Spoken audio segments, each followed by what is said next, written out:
یہ بات صحابہ کرام کو پتہ تھی، لیکن جب اللہ نے آپ کو گارنٹی دی کہ اللہ اور میری امت ابو بکر کے علاوہ کسی پہ راضی نہیں ہوگی، تو پھر نبی علیہ السلام نے اس مسئلے کو ان اٹینڈڈ چھوڑ دیا۔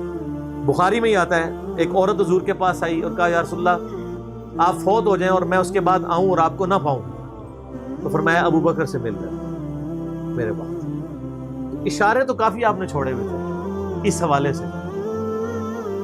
صحیح بخاری مسلم میں حدیث ہے، نبی علیہ السلام ایک باغ میں بیٹھے تھے، ابو موسیٰ اشعری کہتے ہیں دروازے پہ دستک ہوئی، آپ نے فرمایا جو کوئی بھی ہے اسے جنت کی بشارت دے دو۔ کہا دروازہ کھولا سیدنا ابو بکر، میں نے کہا رسول اللہ صلی اللہ علیہ وسلم نے جنت کی بشارت دی، تو انہوں نے کہا تکبیر بلند کی اور اللہ کا شکر ادا کیا، اللہ اکبر کبیرہ والحمدللہ کثیرہ۔ نبی علیہ السلام کنویں کی منڈیر پہ بیٹھے ہوئے تھے، آپ نے ابو بکر کو اپنی دائیں جانب بٹھا لیا ٹانگیں لٹکا کے، وہ جو پرانے زمانے میں بڑے کنویں ہوتے تھے نا، چھوٹی سی دیوار باہر نکلی ہوئی ہوتی۔ پھر تھوڑی دیر بعد دستک ہوئی، آپ فرمایا اب بھی جو آتا ہے جنت کی بشارت دے دو۔ دروازہ کھولا سیدنا عمر، ان کو بشارت دی، انہوں نے بھی پھر اللہ کی حمد اور تکبیر بلند کی۔ پھر تیسری دفعہ دستک ہوئی، فرمایا اب جو کوئی ہے اسے جنت کی بشارت دو، لیکن ان مصیبتوں اور پریشانیوں کے ساتھ جو اسے آئیں گی۔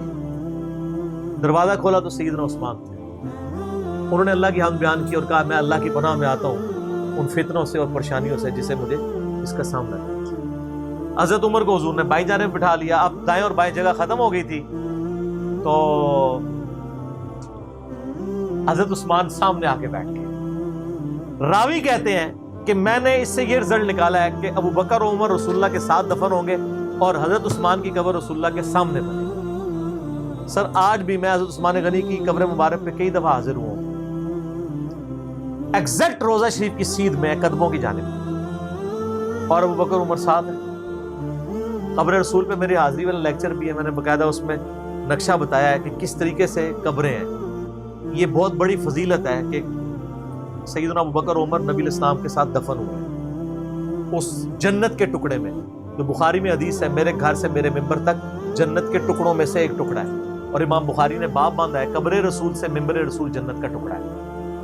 اسی جنت کے ٹکڑے میں سیدنا ابو بکر عمر کی قبر ہے نبی علیہ السلام کے ساتھ، اور الٹیمیٹلی سیدنا عیسیٰ ابن مریم کی قبر بھی وہاں پہ بنے گی۔ یہ قبریں اس طرح ہیں کہ نبی علیہ السلام کی قبر مبارک سب سے آگے ہے، یوں یعنی جب ہم حاضری دیتے ہیں تو قبلے کی رخ ہماری پیٹھ ہوتی ہے، تو روضہ شریف کی طرف ہمارا یعنی مبارک جالیوں کی طرف ہمارا رخ ہوتا ہے، تو سب سے آگے نبی علیہ السلام کی قبر ہے۔ نبی علیہ السلام کا جہاں پہ آپ سمجھ لیں سینے کا نچلا ناف والا حصہ بنتا ہے نا، وہاں حضرت ابو بکر کا سر ہے اور ان کی ٹانگیں اور آگے، یعنی ادبن ان کو تھوڑا پیچھے کر کے دفنایا گیا، یہاں سے بھی پیچھے اور ادھر سے بھی سیدھ میں نہیں، اور جہاں حضرت ابو بکر کی ناف آتی ہے وہاں حضرت عمر کا سر ہے، اور وہ اس کی وجہ سے یہاں ایک جگہ خالی ہے، وہ حضرت عیسیٰ ابن مریم کی قبر پڑنی ہے۔ المستدل علاقے میں بھی ہے، جامع ترمذی میں بھی اشارتاً موجود ہے۔ تو یہ قبریں ہیں، ساتھ دفن ہیں، اور جامع ترمذی میں حدیث ہے نبی علیہ السلام نے فرمایا اے ابو بکر تم میرے یار غار بھی ہو اور حوض کوثر پہ بھی میرے یار ہو، صحیح سند کے ساتھ۔ یار غار کا ذکر تو سورہ توبہ میں موجود ہے، ثانی اثنین، جب وہ دونوں غار میں تھے، اور جب نبی علیہ السلام قرآن کے الفاظ ابو بکر کو کہتے تھے کہ مت خوف کھاؤ، ہمارا رب ہمارے ساتھ ہے۔ صحیح بخاری میں آتا ہے کہ حضرت ابو بکر نے کہا یا رسول اللہ صلی اللہ علیہ وسلم اگر کفار نے اپنے پاؤں کی جانب سے یوں دیکھ لیا تو ہم دونوں نظر آ جائیں گے۔ تو ان کا ابو بکر تمہیں غم کھانے کی ضرورت نہیں، تمہارا ان کے بارے میں کیا خیال ہے، ان دونوں کے بارے میں جن کے ساتھ تیسرا اللہ ہو، تو وہیں سے آپ دیکھ لیں۔ صحیح مسلم میں ایک حدیث ہے کہ نبی صلی اللہ علیہ وآلہ وسلم ایک دفعہ ہیرا پہاڑ کے اوپر چڑھے، آپ کے ساتھ سیدنا ابو بکر، عمر، عثمان اور علی اور طلحہ اور زبیر تھے۔ آپ نے فرمایا اور وہ جو پہاڑ تھا ہیرا پہاڑ وہ بھی وجد میں آ گیا ہوگا، ہلنا شروع کر دیا۔ آپ نے فرمایا تھم جا، تجھ پہ اس وقت نبی، صدیق اور شہداء کے سوا کوئی نہیں ہے۔ یعنی نبی کون؟ خود نبی صلی اللہ علیہ وآلہ وسلم، صدیق کون؟ سیدنا ابو بکر صدیق، اور باقی سارے شہداء، حضرت عثمان، حضرت علی، طلحہ اور زبیر، سارے شہید ہوئے۔ اچھا یہ صدیق کا لقب بھی ثابت ہے، بخاری مسلم میں آپ کو ویسے تو سیدنا ابو بکر کے نام کے ساتھ صدیق ملے گا، یہ لقب پڑا کہاں سے تھا؟ وہ دلائل النبوہ امام بیہقی کی کتاب میں بھی ہے، سنن طبرانی کے اندر بھی، اور کئی کتابوں میں موجود ہے، صحیح ابن حبان میں، ابن خزیمہ میں۔ کہ معراج کے موقع کے اوپر جب نبی صلی اللہ علیہ وآلہ وسلم نے بتایا کہ راتوں رات اللہ نے مجھے بیت المقدس سے تک، خانہ کعبہ سے بیت المقدس اور وہاں سے آسمانوں کی سیر کروائی ہے، تو آپ کو سیدنا ابوبکر کو آ کے کافروں نے کہا کہ دیکھو تمہارا ساتھی کس طرح کی باتیں کر رہا ہے۔ تو انہوں نے کہا کہ ہم نے نبی صلی اللہ علیہ وسلم کے کہنے پہ اتنی بڑی بڑی چیزیں مان لی ہیں، تو یہ کہہ رہے ہیں تو یہ بھی ٹھیک بات ہے۔ تو یعنی وہ تصدیق کرنے والے بنے، اس وجہ سے ان کو صدیق کہا جاتا ہے۔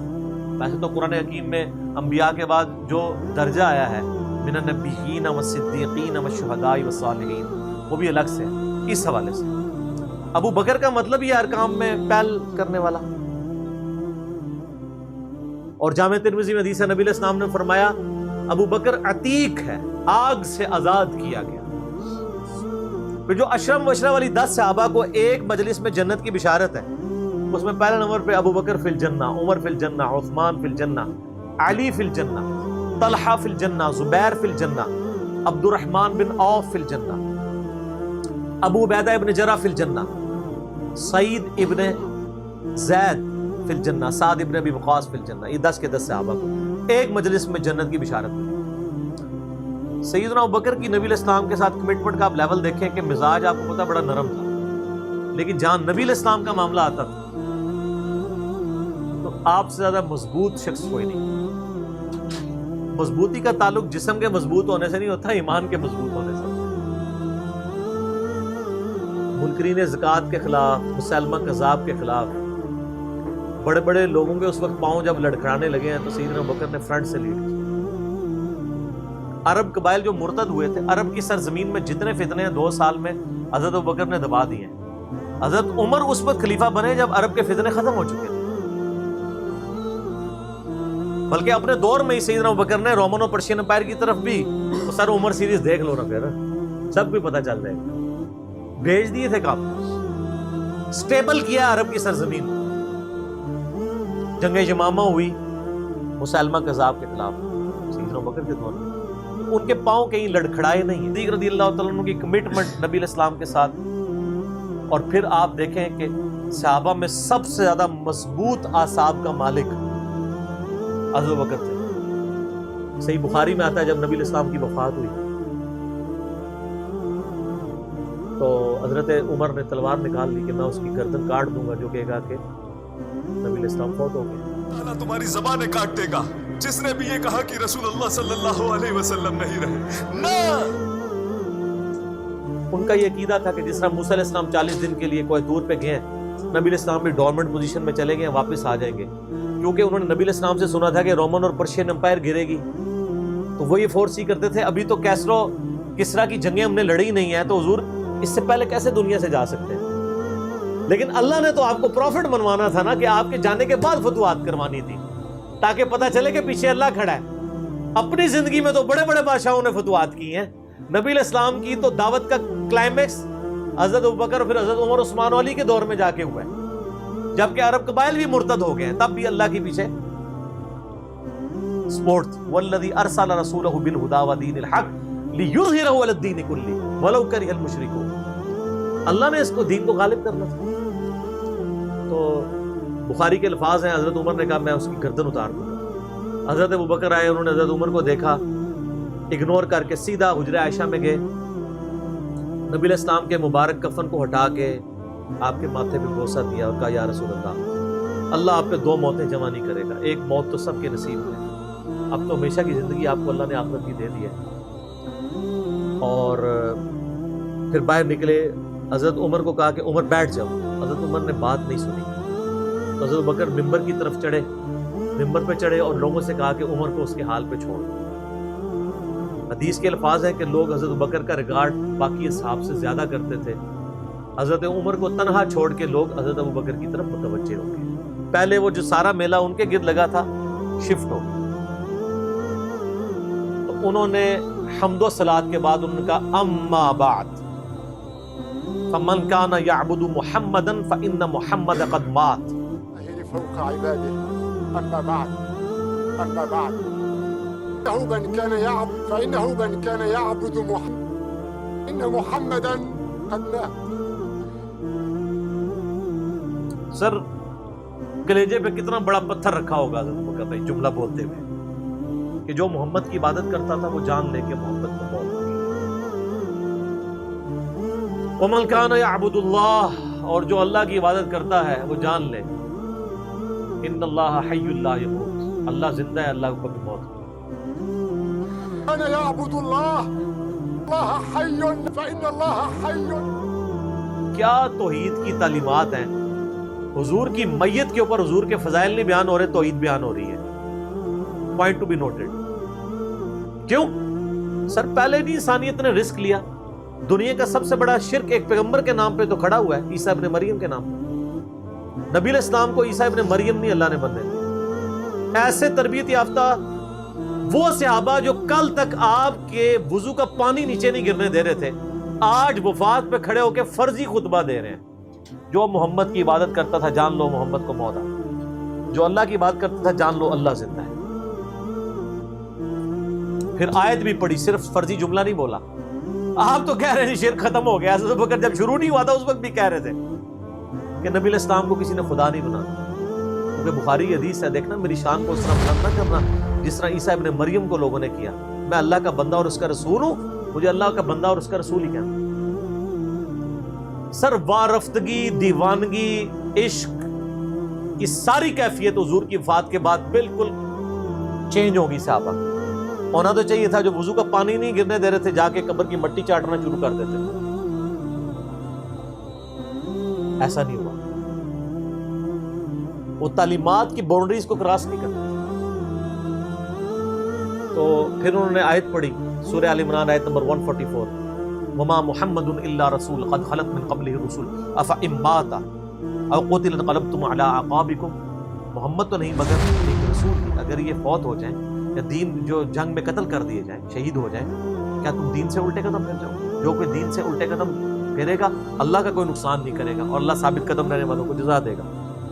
پھر سورہ الزمر کی آیت نمبر 30 پڑھی، انک میت وانہم میتون، اے نبی تمہیں بھی مرنا ہے اور ان کو بھی موت آنی ہے تمہارے مخالفین، پھر تم اللہ کے حضور جھگڑو گے، اللہ تمہارا فیصلہ کرے گا۔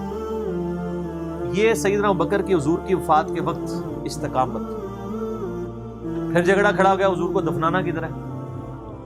جامعہ ترمذی میں حدیث ہے، سیدنا ابوبکر کہتے ہیں کہ میں نے نبی علیہ السلام سے یہ بات سنی تھی کہ اللہ اپنے پیغمبر کو وہیں پہ موت دیتا ہے جو اس کے لیے سب سے پسندیدہ جگہ اللہ کے نزدیک ہوتی ہے۔ تو حضور کی جو چارپائی ہے نا اس کے نیچے ان کی قبر کھودو، وہاں پہ اللہ نے ان کو موت دی۔ پہلے صحابہ میں رائے نہیں طے ہو رہی تھی کہاں دفنانا۔ پھر سنن نسائی الکبریٰ کے اندر پورا وفات النبی چیپٹر ہے، سنن ابن ماجہ میں بھی موجود ہے کچھ حصہ اس کا۔ پھر لوگوں نے پوچھا کہ نبی علیہ السلام کا جنازہ ہوگا؟ انہوں نے کہا ہاں ہوگا۔ اسی طریقے سے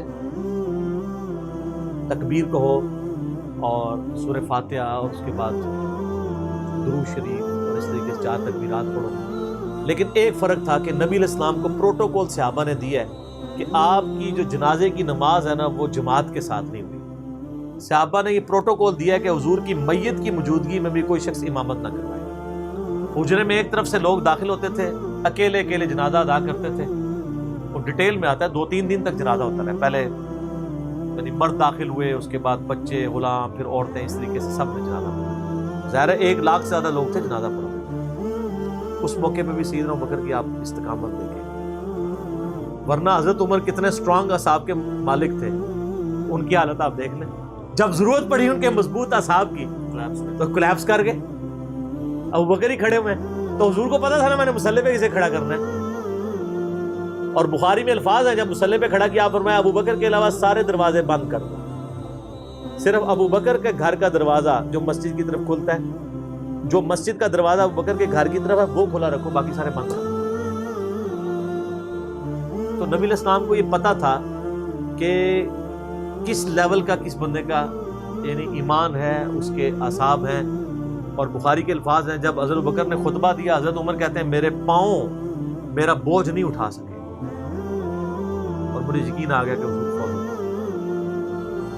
یہاں قرآن و حدیث سن کے کسی کے کان پہ جوں تک نہیں رنگتی، وہاں پہ حضرت ابوبکر کا خطبہ اور آیات سن کے حضرت عمر کہہ رہے ہیں کہ میرے پاؤں میرا بوجھ نہیں اٹھا سکے، کہ یہ تو واقعی تو قرآن کی آیت۔ اور اس میں بخاری مسلم صحیح بخاری میں الفاظ ہیں کئی دن تک ہم جب بھی صحابہ ایک دوسرے کو ملتے تھے تو یہی آیت سنایا کرتے تھے، وما محمد الا رسول قد خلت من قبلہ الرسل افئن مات او قتل انقلبتم علی اعقابکم، کہ محمد تو نہیں مگر ایک رسول، انہیں بھی تو موت آنی ہے، تاکہ ہمیں یہ یقین آ جائے کہ حضور دنیا سے چلے۔